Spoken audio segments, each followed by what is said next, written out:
Good evening, everyone. I'd like to thank you for joining us for the Pawtucket School Committee special meeting on Tuesday, March 19th at 6:01 p.m. Ms. Liss, please take a roll call. Ms. Manolo? Here. Ms. Carney? Here. Mr. Shalal? Here. Ms. Doobie? Here. Ms. Fernandez? Here. Ms. Grant? Here. Mr. Charbonneau? Here, please rise for the pledge.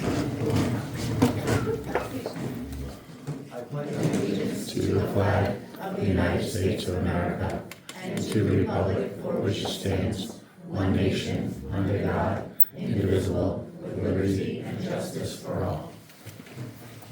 Thank you. All right, we will move to public participation. We have one community member signed up, Ms. Bento.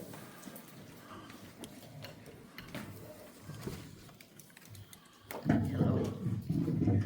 I'm going to read, because for those of you who've seen me speak before, if I don't read, it's going to get out of hand. And I'm glad there won't be no timing too, So first I'd like to say good evening to the school committee members.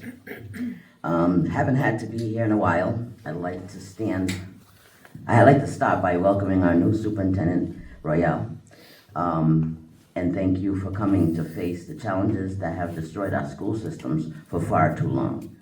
I greatly appreciate your assistant, Irma, for doing more work in a short time than many before her did accomplish in the years of their employment here. Welcome to you and your team to our beautiful and multiculturally rich city. Our residents live here because most embrace its diversity. The problem is not the communities, it's the City Hall and its officials. Before I get into present issues, I'd like to recap a few things for those who aren't aware. I am a lifelong resident of the city of Pawtucket. I stayed here in hopes to raise my children in this city and school system that embraced diversity, until I got fooled by the same phony smile that is fooling others as we speak. I was a huge influence on the mayor's first campaign and accidentally fooled my community to think he was fair and wanted the best for all citizens in the city.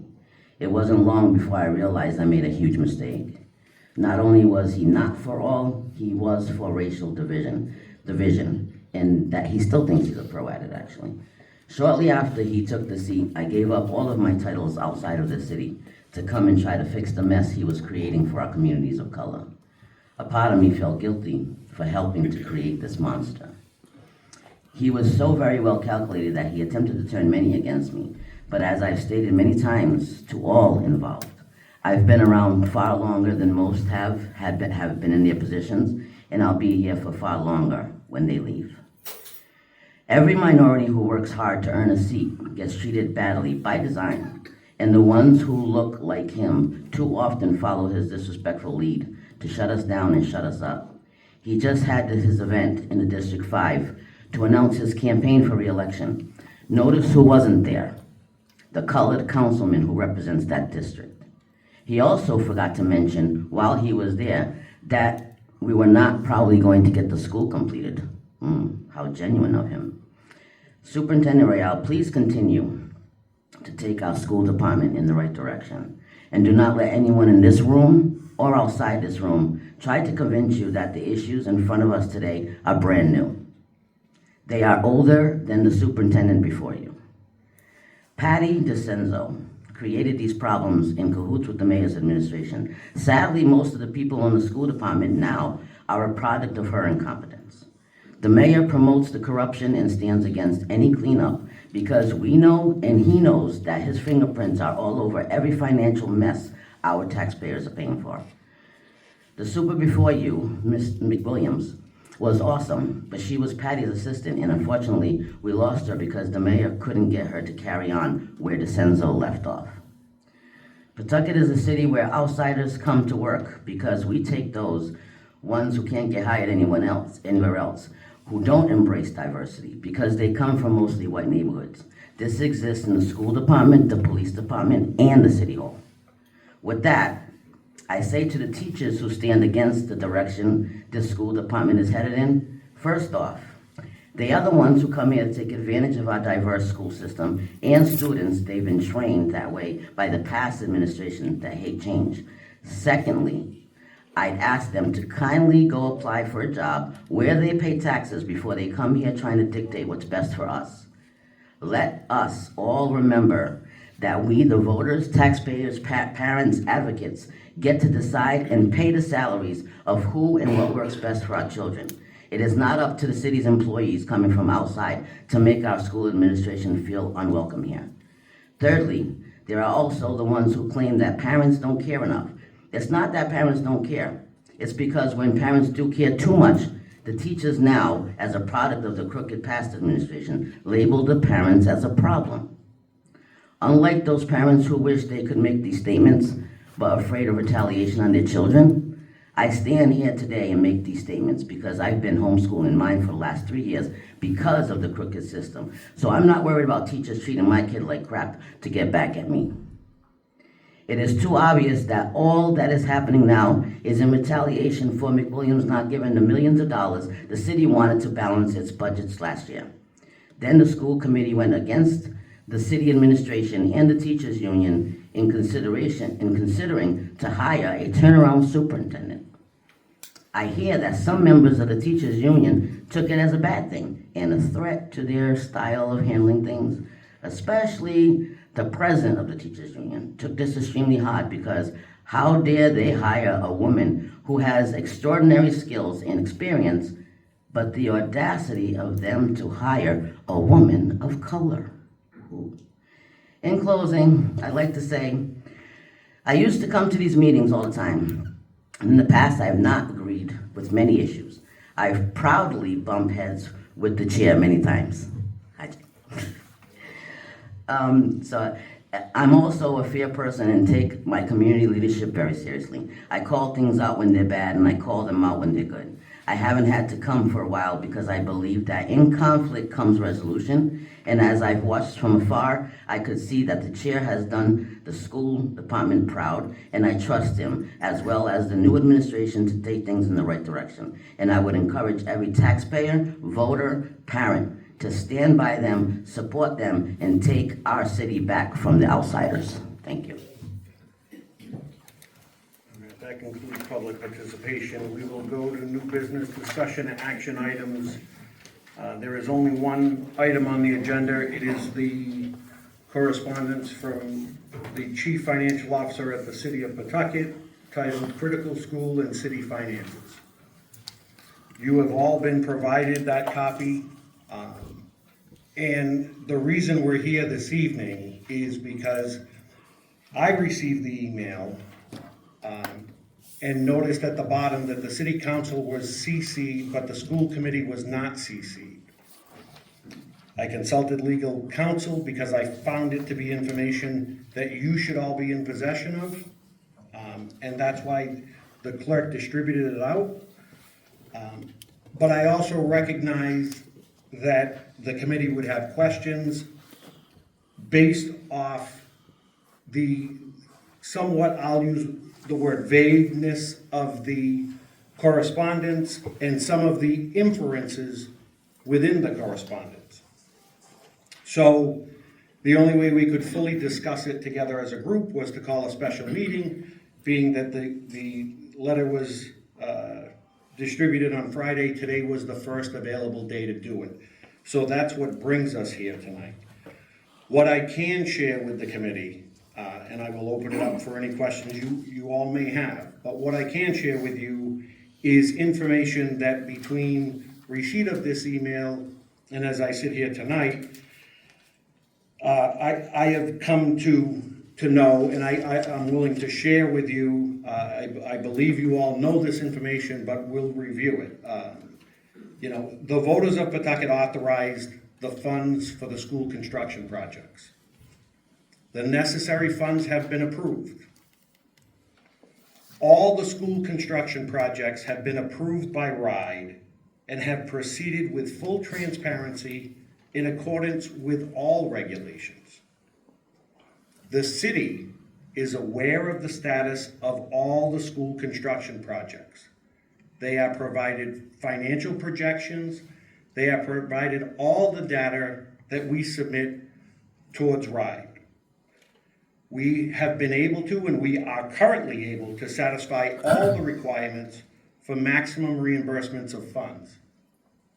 This committee has completed school construction in the past and has done so efficiently and effectively that we've also qualified for the bonus reimbursement points to get our reimbursement percentage up near 90%. And everybody in the city talks about a 90% reimbursement, but it's driven by the people on this committee and the effectiveness we've had in school construction projects. And finally, the school department does not have a cash flow problem. The city needs to issue the bonds for the projects that have been authorized and that have been approved by RIDE. I want to repeat that. The school department does not have a cash flow problem. The city needs to issue bonds. The city needs to issue the bonds. The city is the only entity within the city municipal government that can go out for bonds. The school department cannot.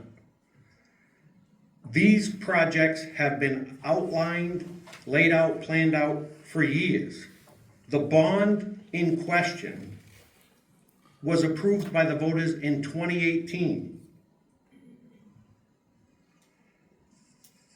So I reject the strong inference here that somehow this committee has either overspent or not been fiscally responsible or has somehow put the city in a financial predicament.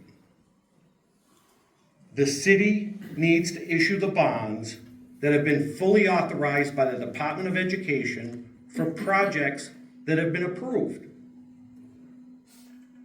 With that, I will open it up to any questions you may have. Ms. Doobie. Thank you.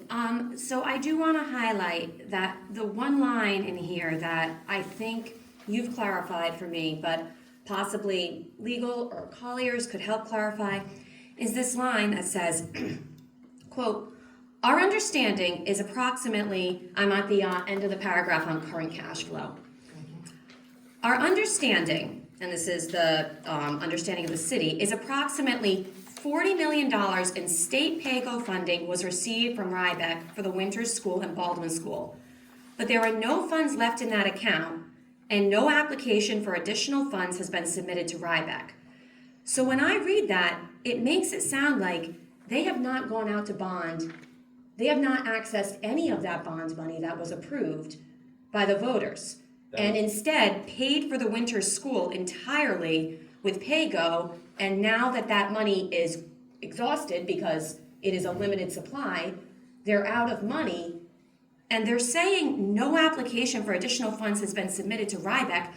Who submits applications for funds to Rybeck? Because we've never interacted with Rybeck in any way, so Colliers, you're saying the city, so when they say no application for additional funds have been submitted, they mean we have not submitted an application for additional funds. Right, the bond application goes through the city.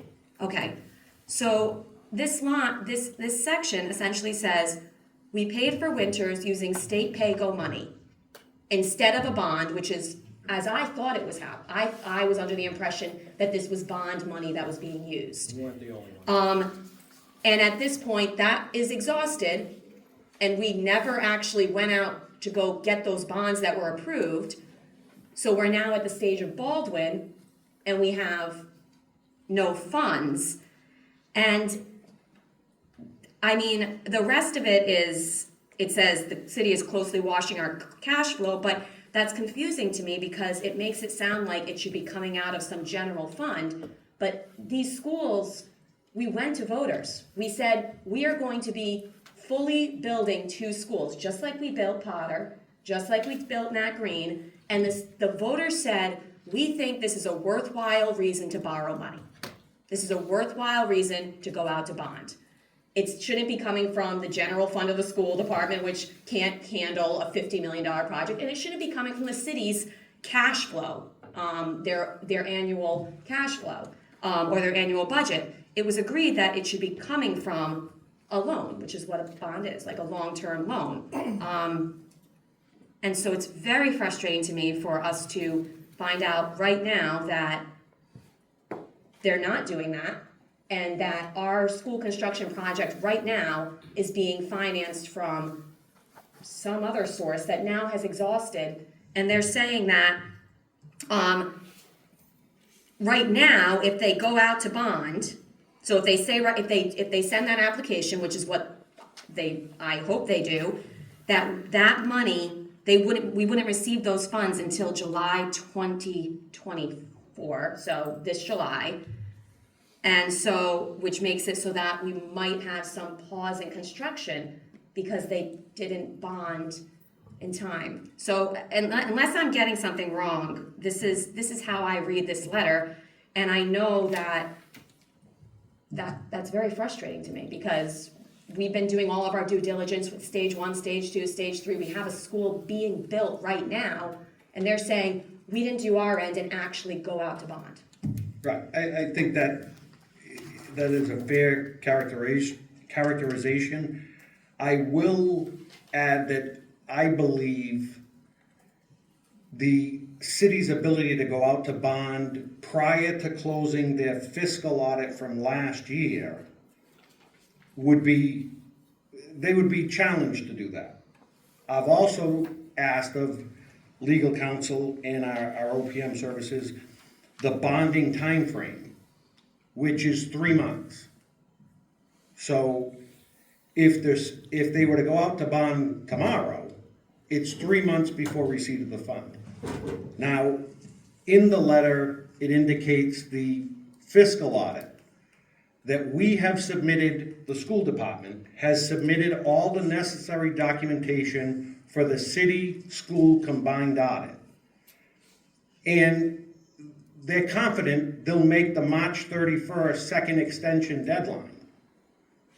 But it's clear that they're not waiting on documentation from the school department to submit the fiscal audit.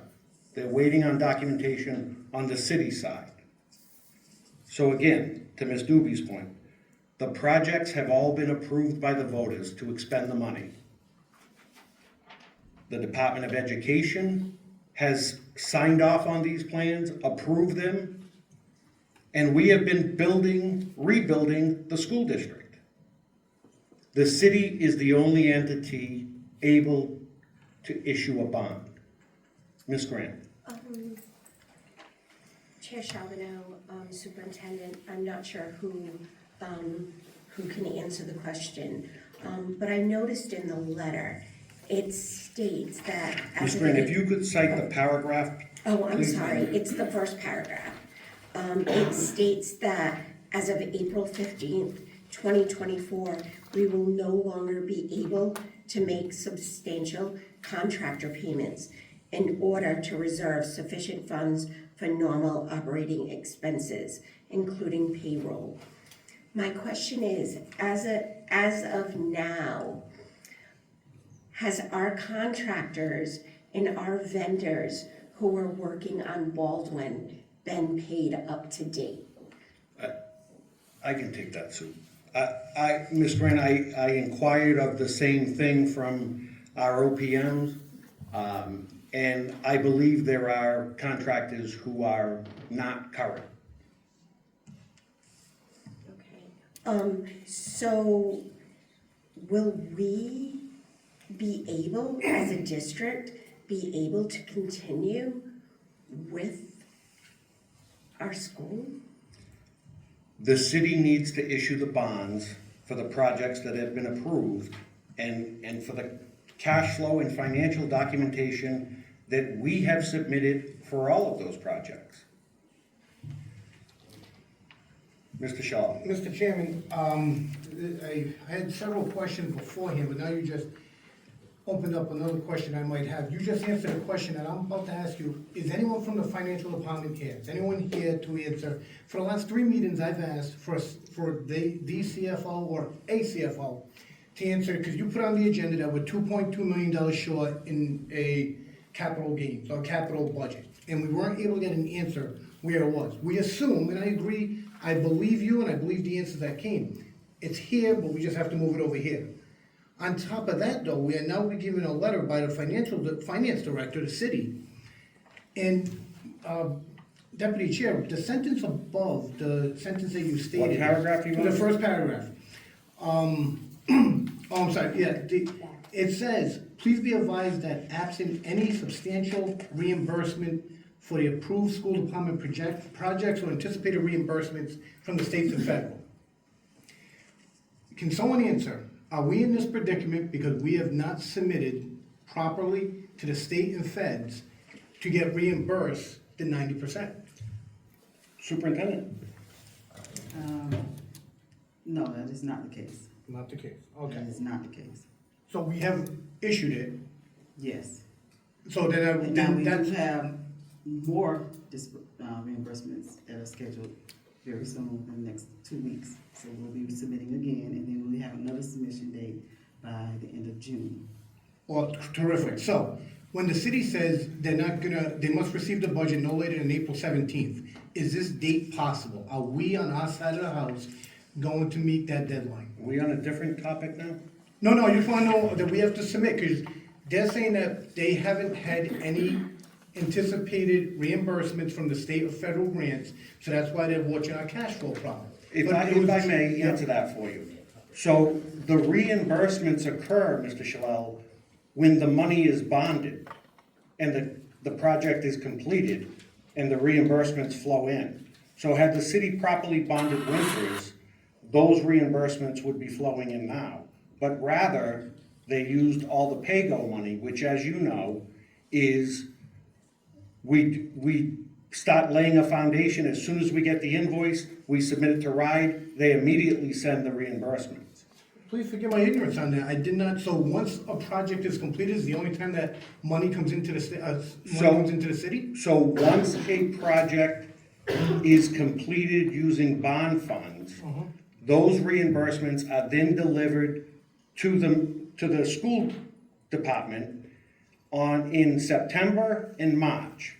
In fact, you received correspondence yesterday that the March reimbursement that came in, the 3.2 million, is now moved to the city general fund. And that 3 million was an ask during your tenure from the council that we give back $3 million, if you remember correctly. I also remember our budget, the capital gains had $5 million in it, but there's a line item that we're 2.2 million short, with no explanation, a true explanation to that. I'm gonna take your word that we're all set on that, but, so you're saying that. Well, let me just interject for 1 second, Mr. Shaw, because that was my understanding, and I think that's been the understanding of the finance department down at the school department. Now, based off the verbiage in the letter from the chief financial officer, and if they're withholding our most recent reimbursement to cover the city, into the city general fund, I'm not so sure there's any money left in the capital reserve at this point. Is anyone on our side of the house able to answer that question?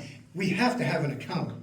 If I don't pay my bills without checking to see if my PCU or capital, whatever they change it to, do I have enough money in my savings, do I have to move it to my checking? Does anyone on this side, besides you, Chairman Charbonneau, can they answer that question, black and white? Is there money in the capital project account? Yeah. Okay.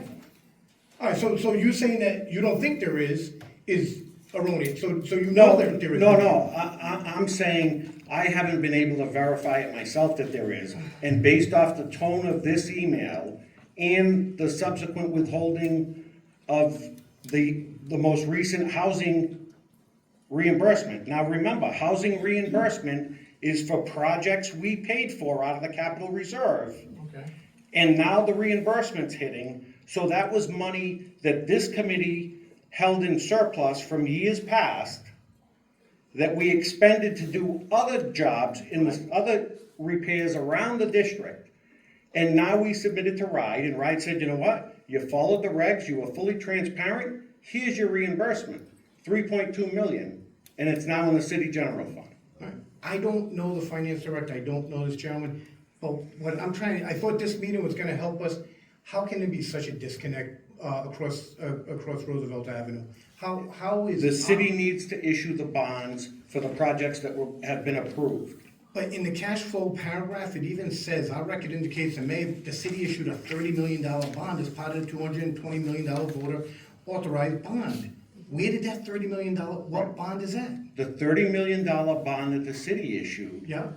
Don't forget, Mr. Shaw, we've built Winters, we've done district-wide repairs, and now we're 17 million into Baldwin. I agree, but, okay, I just didn't, it's not something that we are not doing, it's not an issue where we're not crossing our Ts and dotting our Is. The city needs.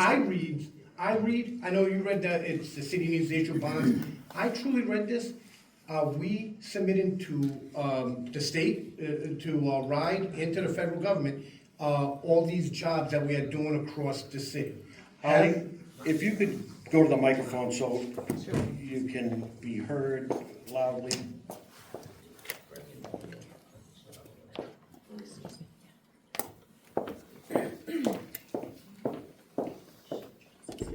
Holly, can you just introduce yourself? Sure. Holly Demersoy, I am representative of Colliers, the owner's project manager. Thank you.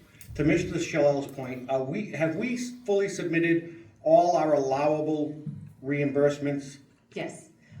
Every time a project is done within a fiscal year, there's a process with the state where we fill out very specific forms and backup, signed off by the team. We check off all the boxes that apply regarding bonus points and the reimbursement. It goes to RIDE. It is then checked and reviewed, and then when it's good to go, that's what happens, and that's what triggers the reimbursements. That's what triggers all of the reimbursements. Every year we do this, and it's always at the end of the fiscal year, so they are typically issued in July. Thank you. And we're on page, we've done it all. Absolutely. Okay, thank you And very much. Ms. Fernandez? Sure. Just so I'm clear, Holly, thank you. Just so I'm clear, if the voters approved the bond, the city go for the bond for the school. We did our part. The city has yet to go out for the bond, which means we don't get the money. I mean, the city's the only entity that can get the bond. Correct. And we have done everything that we need to do. Correct. The projects have been planned, a cash flow analysis has been created for all of them, along with all the supporting financial data. That's been vetted by RIDE, that's been approved by the Department of Education, and we've been building schools and renovating buildings. And the city needs to go out to bond for the remaining approved projects. Ms. Doobie. And I just want to clarify, because we mentioned the capital reserve as well. So that is the money that, as you just explained, I think is important to understand that over a decade, this committee has put money into a capital reserve because we understand that while there are big school construction projects that we need to bond for, that we need to have the city bond for to complete, that we have 16 schools. And that we have a lot of projects that we want to get done, roofs and windows, to ensure that we don't allow all of our other school buildings to have to need a total overhaul in a decade. So that maintenance is coming from that capital reserve that RIDE told us a decade ago to set up. That's the same capital reserve that for 3 years now, the city has tried to get us to take money out of to hand to them. And it seems like this year, they're not asking. It seems like they're just not handing it, they're just not giving us the reimbursement that just came in. But I mean, I don't know if legal can answer. That's housing aid. That comes from RIDE. Is there any authority for the city to hold $3 million that is to reimburse for the windows at this school and all of these smaller projects we've done? This isn't to reimburse for Winters or Baldwin or the big projects. This is to reimburse because we have been doing a lot of work in our schools. And we are a district that gets reimbursed at around 90%. So we've expended 100% of the money for these projects, and we're about to get back 90%. And now the city's saying we're not going to pass that money through. Is there any authority for them to do that? No, legally, that money's in the school district, is entitled to that money. It belongs to the school district. At the moment, I think there may be a misunderstanding on their part. I'll chalk it up to that. That they think maybe a misunderstanding of what those funds are. But it's my understanding is that this happened previously in September. Previous payment was made. They held on to it for a good amount of time before RIDE was able to clear up any misunderstandings from that previous payment. The payment would have been for the same amount. The breakdown would have been the same amount. So is our recourse essentially Rhode Island Department of Education is gonna step in and instruct the city that they need to pass that money through? My understanding is that they're aware of Okay. this holdup and that will be addressed. Okay, thank you. Ms. Pinola? Where is that? We have Baldwin underway. We have ADA bathrooms. And they indicated in a letter that they were not going to pay our contractors anymore. So where does that put all of the projects that we have in process? Can you tell us what is happening with Shawmut and Baldwin? This just happened over the last few days, so we're waiting for direction. And the answer, I think, Ms. Pinola, to your question is, the city needs to go out to bond for the approved projects that not only the voters approved, but the council approved, RIDE has approved, we've delivered plans to, we've delivered cash flow analysis to. That's where we are right now. So we have $50 million pay vote for the Unified High School, correct? That's correct. Okay, so when we start working on the Unified High School, are they going to try to take that money as well? They didn't take anything from the soccer stadium. The soccer stadium is being built. However, the schools are not. And I don't know how they have balanced that out where a soccer stadium of people who aren't even local versus almost 9,000 students from the city of Pawtucket and their families don't deserve to have adequate education and adequate facilities. So I don't know why they took our $3 million away from our students. That we have ADA bathrooms in process in 4 of our schools. We have a life skills suite that was scheduled to be built. And now they're taking all of our money that was going to pay for those projects away from us, away from our students, away from the students that ADA, American Disabilities Act. So all of our handicapped students will not have proper facilities to use, and the city is taking that away from them.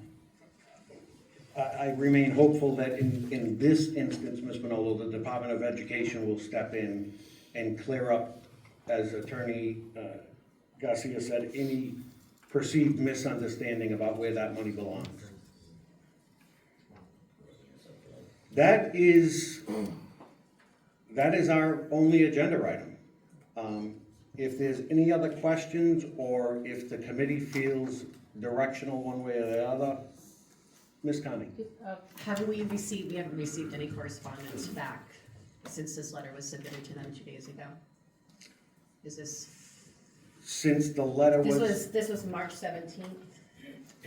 Oh, I'm sorry, this is from Terry, okay. Are we expecting, how are we moving forward with?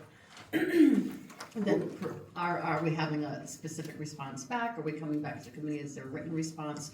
What is our ask, I guess, of the city? I think our ask is to bond the money for the approved projects that we have ongoing and that have been approved by the voters and the Department of Education.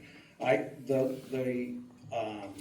we gonna ask for a meeting, or, you know what I mean? Is there going to be what kind of communication? I just wonder, what is our specific follow-up request?